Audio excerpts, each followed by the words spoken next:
जय गुरु जी। संगत जी वीडियो बनाने का आज पहली बार मैंने ये सोचा कि अपनी कोई बात जो है, जो मेरे साथ एक्सपीरियंस हुआ, उसे शेयर करूं। थर्सडे को मैं मार्केट गई थी और किसी कारण से थोड़ा लेट हो गई और अनु आंटी के साथ ही गई थी। तो अनु आंटी ने कहा कि नहीं, 6-7 बज गए हैं, लेट हो गया है, तो मैं तुम्हें जाने नहीं दूंगी। ऐसे मार्केट में अंधेरा हो चुका है, अब तुम मैटाडोर या ऑटो में नहीं जाओगी। आरू भी मेरे साथ था, हमारे हस्बैंड आएंगे तो उन्हीं के साथ जाऊंगी। तो मैं उनके साथ उनके घर चली गई थोड़ी देर रुकने के लिए, जब तक मेरे हस्बैंड आएंगे। तो मैंने कहा, वहाँ रुके थे उनके दरबार में, मैंने दर्शन जब तक किए तो उन्होंने कहा ठीक है, जब तुम यहाँ हो तो अब खाना खा के जाना है, मैं अपने घर से जाने नहीं दूंगी ऐसे। तो आज तक मैं कभी ऐसे रुकी नहीं थी उनके घर में इतना लेट, या कभी भी इतना इस टाइम पे नहीं थी। तो पता नहीं इनकी मर्जी जो है गुरु जी की। हमारी ज़िंदगी, अब मैंने एक चीज़ देख ली है उस दिन के बाद कि हमारी ज़िंदगी की जो डोर है अब हमने इनके हाथ में दी है। अब हमारी मर्जी से नहीं चलती है, इनकी मर्जी से चलती है, बिल्कुल टोटली। वो दिन और आज का दिन, अब मैं कहती हूँ मेरी ज़िंदगी अब मेरी नहीं है, वो गुरु जी की हो चुकी है, टोटल इनकी हो चुकी है। वहाँ एग्जैक्ट 8 बज गए, दीदी कहती खाना खाते खाते 10 बज जाएंगे, चलो लाइव स्टार्ट कर देते हैं। लाइव स्टार्ट करें, जो ही हम 8 बजे बैठ जाते हैं, मैं वहाँ पे बैठ गई। इतने में मेरे हस्बैंड आ गए, दीदी उठी, मंत्र जाप मैंने लगा दिया। आपने लाइव देखा, लाइव कैसे चलता रहा। जैसे तैसे लाइव खत्म हो गया, हमने खाना स्टार्ट कर दिया। खाना शाना खाते ही 9:45 का करीब हुआ होगा, हम 10 बजे के करीब निकलने लगे। अचानक अनु आंटी के हस्बैंड जो हैं भैया, उन्हें कुछ होने लगा। मैं बैठ के इस साइड खड़ी हूँ और बैठ के एंड पे वो कॉर्नर पे बैठे हैं, और अचानक उन्हें कुछ हो गया। मेरे पाँव के नीचे से ज़मीन निकल गई, क्योंकि मैंने बहुत बार पेशेंट्स को पैरालाइज या अटैक होते हुए देखा है। मेरे दादू को हुआ है, मेरे नियर बाय में अभी रिसेंटली किसी को हुआ है। मैंने बहुत पेशेंट्स को देखा जिनको मैंने रिकवर होते हुए नहीं देखा है। पिछले 2-3 साल मैंने ऐसे देखे जो 7 साल से पैरालाइज है, 3 साल से पैरालाइज है मेरे मोहल्ले में। अभी 1 हफ्ते पहले हुआ है जो अभी पैरालाइज है, और कल सुनने में आया मेरे रिलेटिव में कोई है जो इस टाइम वेंटिलेटर पे है। और अभी थोड़ी देर पहले मेरी फ्रेंड के बारे में मुझे पता चला है जो नहीं रही, जो मतलब जिसको कुछ भी नहीं था, जिसे मैं मिलके आई हूँ थोड़े दिन पहले, जो 37 ईयर की है। थोड़े दिन पहले मिलके आई हूँ मैं, और हमेशा स्माइल करके मिलती है, और पता चला उसे गले में कैंसर था, और शायद हफ्ता भी नहीं निकला और खत्म। जो चीज़ पता नहीं, समझ नहीं आता, हमारी ज़िंदगी इनके हाथ में है और इतने अच्छे से चला रहे हैं। और भैया बोल रहे हैं, भैया अचानक से दीदी को बोला, दीदी कुछ हो रहा है, कुछ हो रहा है, कुछ हो रहा है। हमने उनको खींचा, वो कुछ हिलाते रहे। भैया कह रहे मेरा हाथ डेड हो गया, हाथ नहीं उठ रहा है गुरु। संगत जी, हाथ उठ ही नहीं रहा है, हाथ डेड हो गया भैया का। बीपी हाई हो गया था, शायद शूट कर गया। मेरे पाँव के नीचे से ज़मीन निकल गई कि पैरालाइज हो गया हाथ शायद से, और अब क्या बनेगा। पैरालाइज होने के बाद मुझे पता है कि रिकवरी 3 महीने 2 महीने, क्योंकि मेरे अपने हस्बैंड की लेग पैरालाइज हो चुकी है, जो 3 महीने बाद रिकवर हुई। हैंड का हुआ था फिंगर, वो भी बहुत टाइम बाद रिकवर हुआ था। तो पैरालाइज का मुझे पता है कि नहीं, रिकवरी डिपेंड करता है कि पेशेंट की रिकवरी कैसे होगी। मेरे पाँव के नीचे से ज़मीन निकल गई। गुरुजी आज आपने क्या किया, मैं यहाँ हूँ। पहले सत्संग कराया 8 बजे, अभी 10 बजे के टाइम पे जब हम लाइव होते थे, उस टाइम पे आपने क्या किया। थोड़ी देर के बाद गुलाब की खुशबू कमरे में आई, जो गुरु जी का पता है कि गुरु जी हैं। दीदी ने एक ही चीज़ बोली, कुछ नहीं होगा, मुझे पता है मेरा प्यो यहाँ पे, कुछ नहीं होगा। उनको इतना विश्वास था कि कुछ नहीं मतलब कुछ नहीं होगा, तो उनका विश्वास सही पक्का है। थोड़ी देर के बाद भैया ने हाथ उठाया, वो फिट एंड फाइन हुए, जो कि सच में मैंने उस दिन देखा। गुरुजी सच में मैंने इतने पेशेंट्स देखे, मैंने एक डेथ देख ली जो अभी सुनने में आई मुझे। मैंने आज सुबह सुनने में आई जो मेरे रिलेटिव की है, जो वेंटिलेटर पे सुना है, जो एडमिट है। जो अभी 3-4 दिन पहले मेरे नेबर में किसी का पैरालाइज हुए हैं, जो अभी तक पैरालाइज पड़े हैं। 2 पैरालिटिक पेशेंट और हैं मेरे आसपास में जो पैरालाइज ही हैं। और ये आपने मेरे सामने सामने दिखाए कि मैं जिस घर में हूँ, जिसके ऊपर मेरा हाथ है, जिसका हाथ मैंने पकड़ रखा है, उसका हाथ मैंने डेड करके वापस कैसे मोमेंट उसी टाइम स्टार्ट किए, वो क्या है। वो गुरुजी हैं और कुछ नहीं है। इसलिए एक ही चीज़ है तब के बाद कि गुरुजी जैसे आपने हाथ पकड़ रखा है इसको छोड़ना नहीं। अब मेरी ज़िंदगी का कंट्रोल मेरे हाथ में नहीं है, आपके हाथ में है, हमेशा रखना और अपनी पूरी संगत पे ऐसे ही रखना। अब एक ही चीज़ है जो मैं हमेशा करूँगी, जो आपने कहा है, शुक्राना शुक्राना गुरुजी, शुक्राना शुक्राना। आपने ये नज़ारा जो दिखाया उसका कि मैं क्या कर सकता हूँ, जान दे के भी मैं जान, आप कहते हो जान दी है, ले भी सकता हूँ और वापस दे भी सकता हूँ। गुरुजी आपका चमत्कार सामने सामने, जल वर्षा, अमृत वर्षा, लॉकेट वर्षा, अरे ये तो जान की वर्षा है, जान दी, ली, दे दी, ऐसा है। शुक्राना गुरुजी, शुक्राना, लख लख शुक्राना मेरे दादा, लख लख शुक्राना।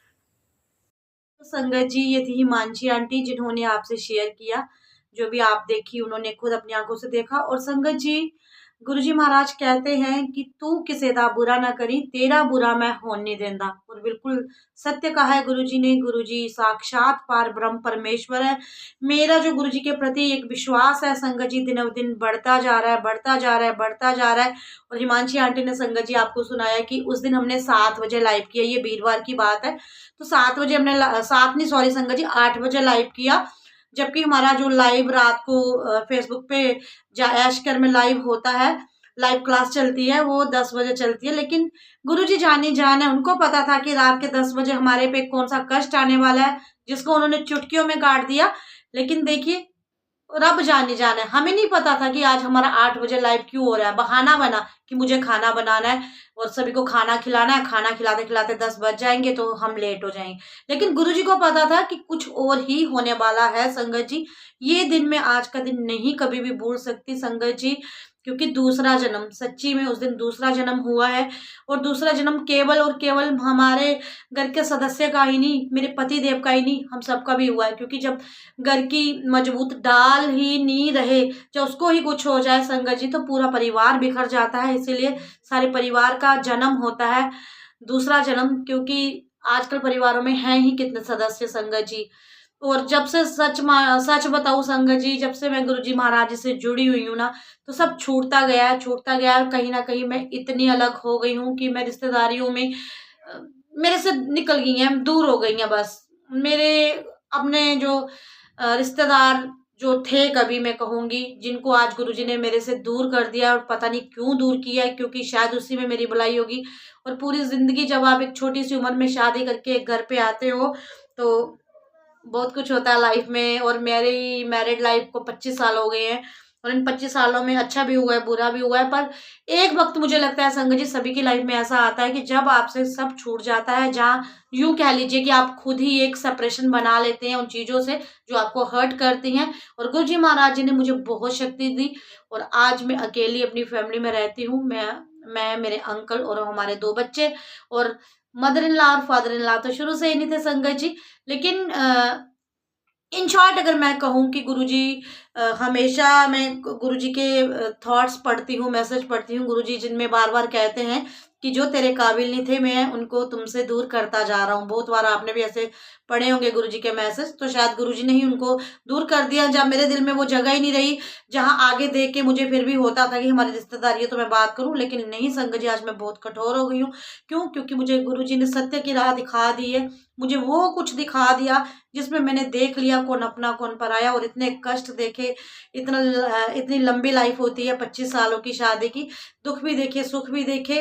पर जिंदगी में मैंने कभी भी अपने किसी भी परिवार के सदस्य, इवन मैंने घर से बाहर भी कभी भी किसी को ऐसी चीजें होते नहीं देखा। मैंने सुना हुआ है कि उसका बीपी शूट हो गया, उसको अटैक हो गया, उसकी शुगर डाउन हो गई, पर मैंने अपनी आंखों के सामने कभी नहीं देखा था। और गुरुजी महाराज कभी दिखाना भी मत। और गुरुजी ने ये जो मेरे घर का कष्ट काटा है ना संगत जी, मैं नहीं बता सकती।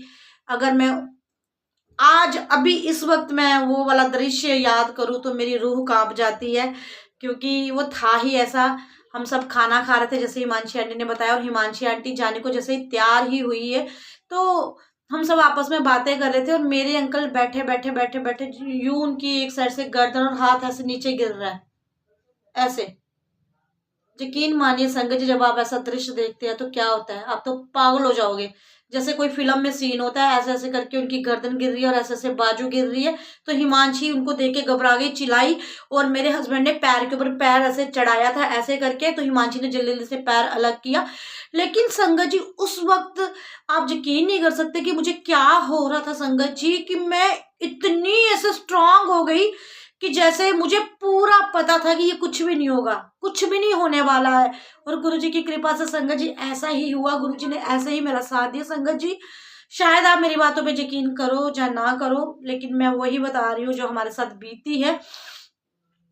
और मेरी जगह कोई भी होता शायद रोता या हिम्मत उसकी टूट जाती। लेकिन संगत जी जैसे मैं अपने अंकल को देख रही हूँ, ऐसे होते होते होते ऐसे गर्दन उनकी गिर रही है, बाजू गिर रही है, और मेरे अंदर बॉडी के जैसे कोई, क्या बोलूं मैं आपको, कैसे फील कराऊं कि मुझे क्या फील हुआ है, मुझे मेरी बॉडी से फूलना शुरू हो गई है और मेरा शरीर ऐसे हैवी सा हो गया, और मेरे मुंह से एक ही बात निकल रही है, इसको कुछ नहीं होना, कुछ नहीं, ठीक है, ये ठीक है संगत जी, बस यही वर्ड्स निकले हैं। और यही हिमांशी ने भी मुझे बताया, मैंने यही बोला कि इनको कुछ नहीं होना, और मैं एकदम स्ट्रांग सी हो गई थी, जैसे मुझे सब पता है कि कुछ नहीं होना। और मैंने इनका हाथ पकड़ा अपने हस्बैंड का, जो कि एक पल के लिए पूरा डेड हो चुका था। मेरे हस्बैंड कह रहे थे मेरा हाथ काम नहीं कर रहा, मेरा हाथ काम नहीं कर रहा। और ऐसी बातें सुन के तो संगत जी बंदा पागल हो जाता है, जब घर का आपका जो पिलर है वही उसके साथ ही ऐसा हो, तो आपके आगे एक फिल्म बन जाती है कि इसको कुछ हो गया तो हमारा क्या होगा, हम कहाँ से खाएंगे, हम कहाँ जाएंगे इसके बिना, हम कहाँ से इलाज कराएंगे। लेकिन जिसका राखा साईं मेरा दाता हो, उसका कोई बाल भी बांगा नहीं कर सकता। गुरुजी कहते हैं कि तू किसी का बुरा ना करी, मैं किसी का बुरा होने नहीं देना। तो जब तक हम किसी का बुरा नहीं करते, तब तक गुरुजी महाराज कभी किसी का बुरा नहीं होने देते। और जैसे संगत जी हिमांशी आंटी और गई हैं घर पे, तो कुछ उस वक्त जब मैं थोड़ी नॉर्मल हुई हूँ, तो मैंने अपने अंकल को गोदी में लिया, उनका सिर अपनी लैप में मैंने गोदी में रखा। यकीनन कोई भी मेरी जगह हो रहा तो यही करेगी, क्योंकि पति जैसा रिश्ता है, एक यही ऐसा रिश्ता होता है संगत जी जो जिंदगी भर साथ चलता है। माँ बाप के घर हम कुछ साल गुजारते हैं अपने, और उसके बाद शादी हो जाती है, और शादी के बाद ससुराल में अगर किसी की अंडरस्टैंडिंग होती है तो ठीक, नहीं तो सभी सेपरेशन सभी में हो जाती है। तो मैंने तो कभी ससुराल देखा ही नहीं, मैंने सिर्फ और सिर्फ अपना एक पति ही देखा, जहाँ फिर अपनी सिस्टर इन लॉ का घर देखा था, जहाँ मुझे ब्याह के लेके गए थे संगत जी। और उसके बाद तो मैंने सिर्फ और सिर्फ अपना पति ही देखा, उसी के साथ जिंदगी काटी, बच्चे देखे, लड़ाई झगड़े प्यार मोहब्बत सब रहा, जैसे यकीनन सभी की जिंदगी में होता है। और मैंने उनका सिर गोदी में रखा, सिर पे हाथ फेरा, और फिर उस वक्त मेरे आंसू ही ना बंद हो। मैं सोचूं अगर आज से कुछ हो जाता तो गुरुजी मेरा क्या होता, लेकिन गुरुजी आप साक्षात हो, आप कुछ नहीं होने देते।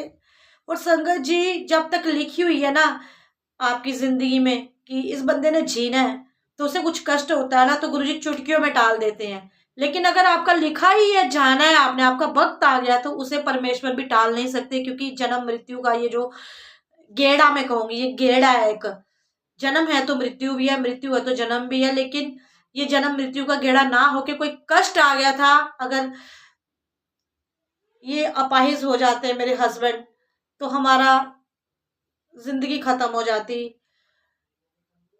इतना किसी के पास नहीं होता, लेन देन भी है बहुतों के, हमने देने भी हैं, बहुतों से हमने लेने भी हैं, बहुत परेशानियां जिंदगी में होती है। जिंदगी की कहानियां ये पन्नों में ही रहनी चाहिए संगत जी, तो इनको खोलने की कोई ज़रूरत नहीं है, क्योंकि सभी की लाइफ ऐसी ही है। लेकिन बस मैं उस दाता का शुक्राना कर रही हूँ, शुक्राना मेरे दाता, शुक्राना मेरे दाता, जो आपने इतनी लाज रखी, उनको इतना भी कुछ होने नहीं दिया।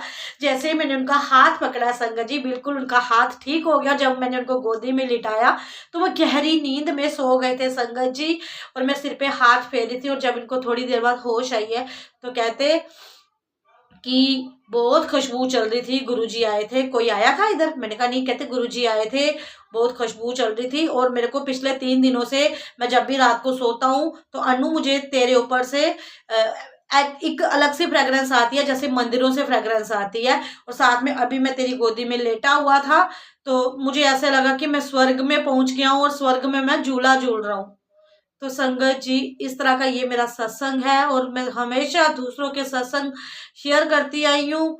लेकिन गुरुजी ने कहा कि तू अपना भी शेयर कर, ताकि उन लोगों की हिम्मत बढ़े जिन्होंने मुझ पे डोरियां छोड़ी हुई हैं, जैसे मैंने गुरुजी पर डोरी छोड़ी हुई है। तो संगत जी, यकीनन मैं कहती हूँ ना, गुरुजी मुझे हमेशा अपना होने का प्रूफ देते हैं, हमेशा वो दिखाते हैं चमत्कार। मेरी जिंदगी का ये चमत्कार है। और संगत जी अभी मुझे प्रूफ भी दे रहे हैं। अब आप बोलोगे अनु आंटी आप पागल ही हो गए हो। सच्ची में sangat ji, unconditionally I am mad, I am totally mad. Unconditionally मैं गुरुजी के लिए पागल हो गई हूँ। मेरे पास कुछ ना भी हो तब भी मुझे पता है मेरे सारे काम बनने हैं। मेरा प्यो मेरे सारे काम बनाता है, अपनी बच्ची को कभी निराश नहीं होने देता। संगत जी, हर बात वो मेरी मानते हैं जो मेरी भलाई के लिए हो, मेरी हर इच्छा पूरी करते हैं, मुझे किसी चीज की तंगी नहीं आने देते। संगत जी, आप अपना विश्वास बना के देखिए। और अब देखिए, जैसे हिमांशी आंटी की सहेली काफी सालों से बीमार थी, कैंसर की पेशेंट थी, तो वो आज पूरी हो गई और हिमांशी आंटी बहुत दुखी है। और उसकी आई थी संगत जी, उसे कोई नहीं रोक सकता था, शायद उसका वक्त आ गया था। लेकिन जिसका वक्त हो और किसी कष्ट के कारण वो टूट रहा हो, तो गुरुजी उसे जरूर संभालते हैं। वो कष्ट आया हमारे परिवार पे, हमारे घर पे कष्ट आया, लेकिन चुटकियों में गुरुजी ने टाल दिया। तो ऐसे दाता को आप क्या कहोगे? यही कहोगे ना, जय जय गुरुजी, धन धन गुरुजी, शुक्राना गुरुजी, शुक्राना। और आप बोलोगे अनु आंटी पागल है, ये देखिए ये ओम बना हुआ है, ये देखो पर्दा है, ये कर्टन है, इस पे मुझे पूरा ओम दिख रहा है, बताओ मैं क्या करूं? यहाँ भी मेरा प्यो अपनी अनुपस्थिति, यानी कि अपनी प्रेजेंस दिखा रहा है। मेरे बोलने में है थोड़ी प्रॉब्लम। ये देखिए, ये उंगली जैसे जैसे मैं घुमा रही हूँ, ये देखिए, ये देखिए कितना बड़ा ओम, इतना बड़ा। तो यकीनन मेरे को तो अनकंडीशनली ट्रस्ट होगा ही ना। तो संगत जी, मैं यही कहती हूँ, आप भी अपने प्यो के साथ अनकंडीशनली इसी तरह का ट्रस्ट बनाए कि कष्ट आप तक पहुंचने से पहले ही भाग जाए। तो ये मेरी जिंदगी का बहुत बड़ा सत्संग है, क्योंकि मैंने जैसे आपको पहले भी बताया कि मैंने आज तक ये चीजें नहीं देखी और ना ही गुरुजी दिखाना, हम सिर्फ सुनते थे। मेरी हिमांशी फ्रेंड है, वही मुझे बताती थी, कभी उसका बीपी शूट हो गया। इवन उसके खुद हस्बैंड के साथ ये सेम कंडीशन हुई थी जो मेरे हस्बैंड के साथ हुई है बीते वीरवार। तो उसका हस्बैंड बेचारा 72 डेज बेड पे ही रहा है, बिल्कुल भी हिल नहीं सकता था। उसे वो क्या बोलते हैं, पैरालिसिस हो गया था। लेकिन गुरुजी आपने बड़ी लाज रखी है, शुक्राना दाता। मैं तो एक दिन भी ऐसी कंडीशन नहीं बर्दाश्त कर सकती। शुक्राना गुरुजी। संगत जी, आखिर में मैं यही कहूंगी कि अगर आपने अपनी डोरियां फेंकी है ना गुरुजी पे, तो वो फेंक के रखिए। यकीन मानिए संगत जी, हम गलतियों के पुतले हैं। हमारी जब एक इच्छा पूरी नहीं होती ना, तो हम दूसरे रब की ओर चल पड़ते हैं, दूसरा रास्ता ढूंढ लेते हैं, दूसरा घर ढूंढ लेते हैं। लेकिन गुरुजी, यकीन मानिए, जो प्यार से उनका नाम भी ले लेता है ना, तो गुरुजी पूरा उसका ध्यान रखते हैं, अपनी क्लास में उसकी एंट्री कर देते हैं, अपनी रजिस्टर में उसका नाम भर देते हैं और कभी भी उसका साथ नहीं छोड़ते। ऐसे है हमारे गुरुजी। जय गुरुजी, शुक्राना गुरुजी। तो ये आज का सत्संग, शायद गुरुजी ही चाहते थे कि तू तो दूजियां दा सत्संग शेयर कर दी है, अदो भी तू दुखी होनी है, पर आज तू अपना भी सत्संग शेयर करके हिम्मत दिखा दे। तो मेरे में सच्ची बड़ी हिम्मत दी है। उस पल में बड़ी स्ट्रांग थी, लेकिन अगर अभी लिटरली मैं याद करूं तो हिम्मत नहीं है संकट जी। किसी के साथ भी कोई कष्ट किसी को ना आए, कम खा लेंगे, थोड़े में रह लेंगे, पर ये कष्ट ना आए। संगत जी, घर खत्म हो जाते हैं बीमारियों का इलाज कराते कराते, परिवार बिखर जाते हैं, सब खत्म हो जाता है। बस गुरुजी, इतना ही मांगूंगी आपसे कि सर्वदा भला करो, मेरे परिवार की लाज रखना, हमेशा स्वस्थ रखना। स्वस्थ रहेंगे तो जो लेन देन होंगे वो भी खत्म होंगे, दुख तकलीफें भी खत्म होंगी, कष्ट भी खत्म होंगे और सब मिलके बोलेंगे, मेरे परिवार की रखना सदा ही लाज गुरुजी, मेरे परिवार की रखना सदा ही लाज गुरुजी। तो गुरुजी से यही कहना है कि हमारे परिवारों की लाज रखें। जय गुरुजी, शुक्राना गुरुजी। बस और कुछ नहीं अब बोलने को संगत जी। देखिए आप आज का सत्संग। जय गुरुजी।